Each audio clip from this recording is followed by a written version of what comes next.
Meus irmãos, estamos então tratando sobre livros proféticos e agora entramos no livro de Ezequiel. Sou o pastor Valdeir Contaifer, que sigo com você nessa jornada.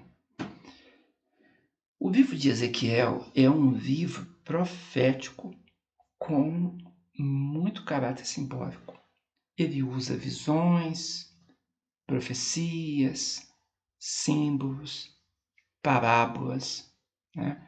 Tudo isso para como que dramatizar a mensagem que ele deveria trazer ao povo. O próprio Ezequiel é filho de um sacerdote na ilha da linha de Zadok, que é a linha mais nobre do sacerdócio. Na época de Jesus Cristo, os zadoquitas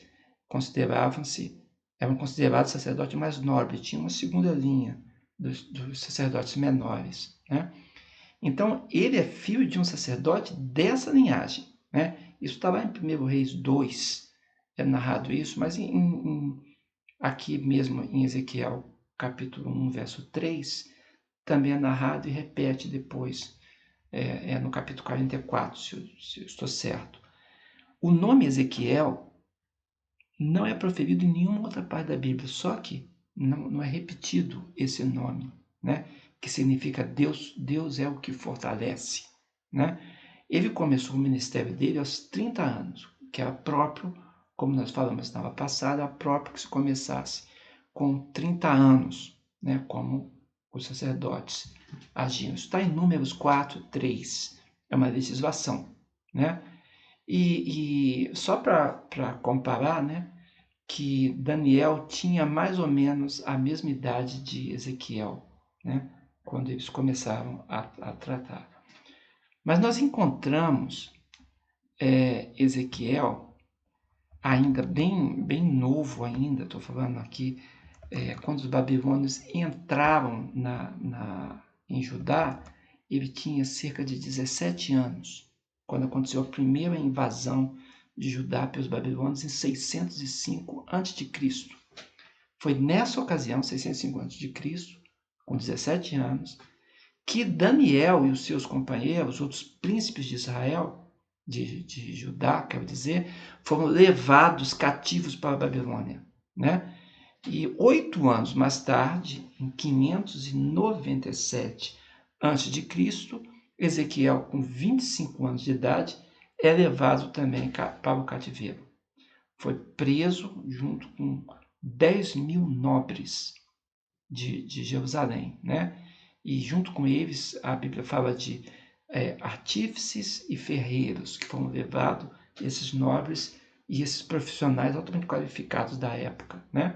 Para trabalhar com os tesouros do rei, com as coisas na Babilônia, né? E toda aquela parte de riquezas do templo de Jerusalém também foi levado.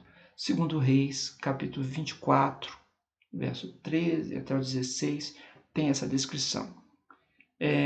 Então, esses deportados, Ezequiel estava entre eles, né? Alguns estavam como escravos, e uma grande maioria, principalmente os mais nobres, né, podiam morar em suas próprias casas, como uma espécie de uma colônia judaica, né? Jeremias fala sobre isso em Jeremias 29, né? Em Neemias 7 também é dito isso, Neemias 7, 61, né? E Ezequiel, então, recebeu essa liberdade vivendo num lugar chamado Tel Abib, né? Cerca de 80 quilômetros a sudoeste da Babilônia, né? A moderna Bagdá está mais ou menos a 240 quilômetros desse lugar. É um sítio que se pesquisa lá. Então, nesse lugar, ele vai desenvolver, então, o seu ministério, né? E Ezequiel, então, fez da sua própria casa um centro de reuniões, né? Onde os judeus vinham para consultar a Deus, né? Ezequiel 8, verso 1 fala sobre isso, 14, 1 e 20, verso 1 também fala que a sua casa era um lugar de encontro das pessoas, né? E nessas reuniões, né, A gente crê, os estudantes creem nisso. Eu penso que seja em reuniões como essa que se tornaram precursora da existência das sinagogas, né? As sinagogas surgiram justamente nessa época. E a gente encontra Ezequiel com uma reunião semelhante dentro da sua casa. Então parece que esse é o núcleo de onde surgiu as sinagogas judaicas, né?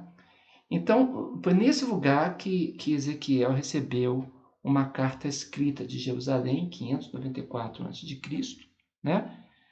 Por Jeremias, o profeta Jeremias, né? Aos exilados na Babilônia, né? Jeremias 29 vai falar isso, profetizando a duração de 70 anos do cativeiro, né? Jeremias 25 também fala. Então, Ezequiel era casado, mas a esposa dele faleceu em 588, né? E nesse dia foi o dia que começou o cerco de Jerusalém. Isso tudo faz parte da história dele, e Ezequiel 24 vai falar sobre isso, né? E a palavra veio forte ao coração dele, profética, né? E ele começa, né? Tirarei de ti o desejo dos teus olhos, em Ezequiel 24, né? E foi proibido que ele lamentasse sobre a morte da sua esposa, porque é um chamado profético e agora ele estava diante de realidades muito fortes. E ele profetizou por 22 anos, até 570 a.C. Foi a época da profecia dele, né? A última, o registro da sua profecia está em Ezequiel 29, 17, né? E quais seriam, né, os temas, né? A gente pode destacar pelo menos 2 temas aqui, né? Primeiro, promover o arrependimento e fé com o anúncio do julgamento de Jerusalém, primeira mensagem, e também do julgamento das nações, né? E essa mensagem foi pregada durante os primeiros 6 anos do seu ministério. E ele enfatizou que Jerusalém seria destruída e Babilônia não iria cair rapidamente, né? E o Egito seria uma falsa esperança para os governantes, que os seus líderes nem estavam procurando auxílio no Egito, que era um braço fraco, mas eles queriam dessa forma e Deus falou, não faça isso, né? Mas ele teve que sofrer para poder pregar isso.